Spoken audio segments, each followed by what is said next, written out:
అన్న 10 రూపాయలే, 10 రూపాయల నా గోంగూర. అయ్యో 5 రూపాయల. ఈ రైతు బతుకు తెలుసా అనే? ఈ రైతు పత్తి బండి ఇచ్చినా, మిర్చి బండి ఇచ్చినా, చెనక్కాయ బండి ఇచ్చినా, ఏం బండి ఇచ్చినా ఏం ఫలితం ఉంది రైతు కాడ? అరే రైతు బాధ తెలుసానే అన్న? ఇది ఒకటి తెలుసా?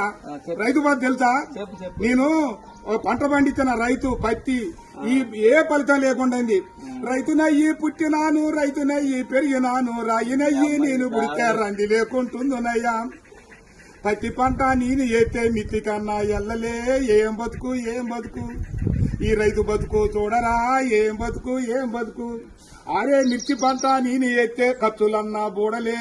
ఏం బతుకు ఏం బతుకు ఈ రైతు బతుకు, ఈ బతుకు నేను బతుకాను.